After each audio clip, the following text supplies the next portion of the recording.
বৈশ্বিক তাপমাত্রা বৃদ্ধি পাওয়ায় অবিশ্বাস্য গতিতে গলছে হিমবাহ। এভাবে চলতে থাকলে তা অপ্রত্যাশিত পরিণতি ডেকে আনবে। দ্রুত গতিতে এই হিমবাহ গলা বিশ্বজুড়ে 200 কোটি মানুষের খাদ্য ও পানি সরবরাহ ঝুঁকিতে ফেলে দিয়েছে। সম্প্রতি জাতিসংঘ এক প্রতিবেদনে সতর্ক করে এসব কথা জানায়। খবর গার্ডিয়ানের। ইউনেস্কোর প্রতিবেদনে বলা হয়, হিমবাহের ক্ষয়ের কারণে সেচের উপর নির্ভরশীল বিশ্বের মোট 2/3 কৃষিজমি কোনো না কোনোভাবে ক্ষতিগ্রস্ত হওয়ার সম্ভাবনা রয়েছে। পাশাপাশি জলবায়ু সংকটের কারণে পাহাড়ি অঞ্চলে তুষারপাত কমে যাচ্ছে।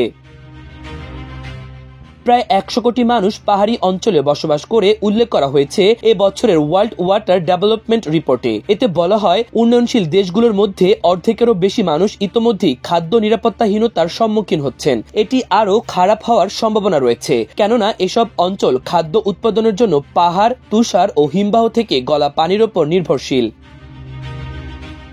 এ অবস্থায় উন্নয়নশীল দেশ শুধু নয়, উন্নত দেশও ঝুঁকিতে রয়েছে। উদাহরণ হিসেবে বলা হয়, কলোরাডো নদীর অববাহিকায় 2000 সাল থেকে খরার কবলে রয়েছে। আর উচ্চ তাপমাত্রার অর্থ হল বৃষ্টিপাতের পরিমাণ বেড়ে যাওয়া, যা পাহাড়ি তুষারের চেয়ে দ্রুত পতিত হয় এবং তা খরা পরিস্থিতিকে আরো জটিল করে তোলে। ইউনেস্কোর মহাপরিচালক অদ্রে আজুলে বলেন, আমরা যেখানেই বসবাস করি না কেন, সবাই কোনো না কোনো ক্ষেত্রে পাহাড় ও হিমবাহের ওপর নির্ভরশীল। কিন্তু এই প্রাকৃতিক জলধারাগুলো আসন্ন বিপদের মুখোমুখি। এই প্রতিবেদনটি জরুরি পদক্ষেপের প্রয়োজনীয়তা তুলে ধরেছে।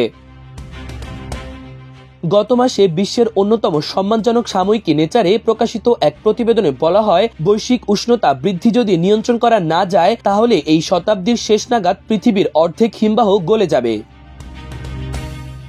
ব্রিটিশ অ্যান্টার্কটিক জরিপে হিমবাহ ভূপদার্থবিদ অ্যালেক্স ব্রিসবোন বলেন, পাহাড়ি হিমবাহ পৃথিবীর মিঠা পানির অন্যতম উৎস।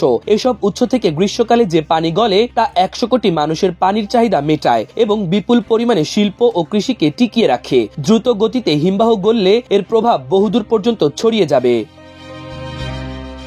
এমন পরিস্থিতিতে দুর্গত পাহাড়ি অঞ্চলে বসবাসকারী মানুষের জন্য আরও সহায়তার আহ্বান জানিয়েছেন ইন্টারন্যাশনাল ফান্ড ফর এগ্রিকালচার ডেভেলপমেন্টের প্রেসিডেন্ট এবং ইউএন ওয়াটারের সভাপতি আলভারো লারিও। তিনি বলেন, পাহাড় আমাদের স্বাদু পানির 60% সরবরাহ করে, কিন্তু যেসব সম্প্রদায় এই গুরুত্বপূর্ণ সম্পদের সুরক্ষা করে তারা সবচেয়ে বেশি খাদ্য নিরাপত্তাহীনতার মধ্যে রয়েছে। সবার জন্য সুন্দর ভবিষ্যৎ নিশ্চিতে হিমবাহ ও নদী রক্ষা করতে আমাদের অবশ্যই তাদের স্থিতিস্থাপকতায় বিনিয়োগ করতে হবে।